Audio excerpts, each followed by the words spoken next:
Então, pessoal, a gente finalizou a nossa última aula discutindo o movimento retilíneo uniforme, tá bom? Nesse contexto que a gente estudou, a velocidade não mudava com o tempo. Mas essa suposição ela é muito forte, ela é uma suposição artificial. No mundo real, as coisas mudam a velocidade. Um carro ele fica mais rápido, mais devagar, quando em diferentes contextos. Então, a velocidade muda. Então, a gente vai começar a estudar o caso em que V muda no tempo. Ou seja, a velocidade pode ficar maior ou menor no tempo. Vamos estudar o caso mais simples, quando o movimento ele é retilíneo, mas ele é retilíneo e uniformemente variado. Ou seja, a velocidade muda e muda a uma taxa constante. Muda a uma taxa bem específica, tem um comportamento específico. Então, vamos ver como que isso funciona. Então, se a velocidade está mudando, se você calcular o ΔV sofrido, lembra, delta sempre remete à variação. Esse ΔV certamente vai ser diferente de zero, ou seja, houve variação, a velocidade mudou. E lembra, ΔV sempre vai ser a grandeza final, ou seja, quando tem esse delta, a grandeza final, V, menos a inicial, que é V0. E essa diferença necessariamente tem que ser diferente de zero. É o que está aqui. Isso não vai nos levar ao conceito de aceleração. A aceleração é a taxa com que a variação da velocidade ocorre no tempo. Então, por exemplo, para calcular isso matematicamente, você vai usar essa expressão aqui, que é a variação da velocidade sofrida, dividido pelo tempo que demorou para ocorrer aquela variação. Tá certo? Ou seja, a velocidade, no caso, vamos distinguir a aceleração da velocidade. A velocidade é a rapidez com que o movimento acontece.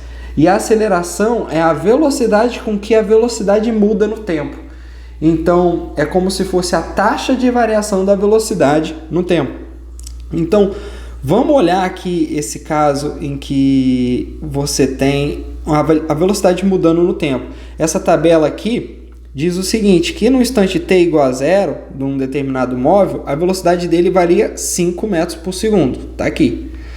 E depois de 1 segundo passou a valer 10, depois de mais 1 segundo passou a valer 15, e no instante t igual a 3 segundos passou a valer 20. Por aí vai.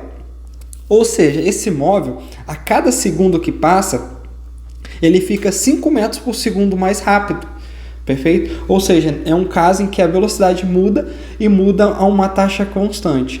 Uma coisa que eu gostaria de mencionar é que a aceleração, ao contrário da velocidade, a unidade de medida dela no SI vai ser metros por segundo ao quadrado. E já vamos ver por que essa unidade de medida no SI vai ser igual a isso. Então, uma coisa que eu esqueci de mencionar, o tempo nessa tabela é medido em segundos, ou seja, no SI, então a velocidade também vai ser medida no SI, que vai ser dada em metros por segundo. Então, à medida que o tempo passa, a velocidade muda e isso está expresso nas unidades do Sistema Internacional de Unidades. Né? Beleza. E com base nessa tabela, a gente pode calcular a aceleração desse móvel. Basta eu dividir a variação da velocidade, ΔV, tá bom? Se eu quero calcular a aceleração, dividido pelo ΔT, o intervalo de tempo que demorou para ocorrer aquela variação. Então, eu aconselho vocês separarem o problema, quebrar em partes. Primeiro, calcular o ΔV. Por exemplo, escolhe 2 pontos, o instante inicial e o instante final, t igual a 3 segundos. Qual que foi o ΔV sofrido nesse intervalo de tempo? Vai ser V final menos V inicial. Quem que é o V final? 20, que é a velocidade quando ele estava em 3 segundos, menos o V inicial, que é 5. Então, qual que foi o ΔV sofrido? Qual que foi a variação da velocidade? 15 metros por segundo. Está aqui. E qual que foi o tempo gasto durante essa variação? Qual que foi o intervalo de tempo que passou para ocorrer essa variação? Foi de 3 segundos, ou seja, T final menos o T inicial, que vai ser T final 3 menos o inicial, que é 0, ou seja, vai dar um ΔT de 3 segundos. E aí, para calcular a aceleração, basta eu substituir esses valores de ΔV e ΔT nessa fórmula. No lugar do ΔV, eu coloco 15 metros por segundo, tá aqui. E no lugar do ΔT, eu coloco 3 segundos. Nota, isso daqui é uma espécie de fração, tá vendo? 15 metros por segundo vai ser uma espécie de fração quando você considera até a unidade. Para dividir uma fração pela outra, você faz mantendo a primeira e multiplica pelo inverso da segunda, tá bom? E aí, nota o seguinte, quando eu dividir esse 15 aqui pelo 3, eu faço a conta, né? Isso vai dar uma aceleração de 5 metros por segundo ao quadrado, porque eu vou multiplicar esse segundo a 1 com esse segundo a 1 aqui, isso vai dar segundo ao quadrado. Por isso que a unidade de aceleração é metro por segundo ao quadrado, que você está dividindo uma grandeza que é medida em metros por segundo para uma grandeza que é medida em segundos, e por isso que vai aparecer esse segundo ao quadrado, beleza? Nota, a velocidade é medida em metros por segundo. A aceleração é medida em metros por segundo ao quadrado, então não confunda isso.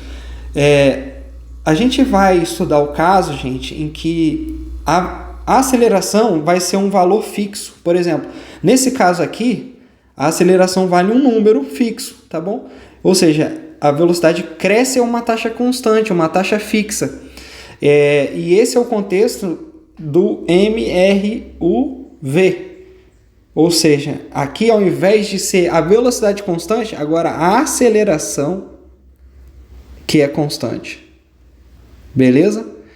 Conforme a gente vai ver. E é isso, eu encerro a aula de agora e a gente vai discutir melhor o que é esse MRUV na próxima.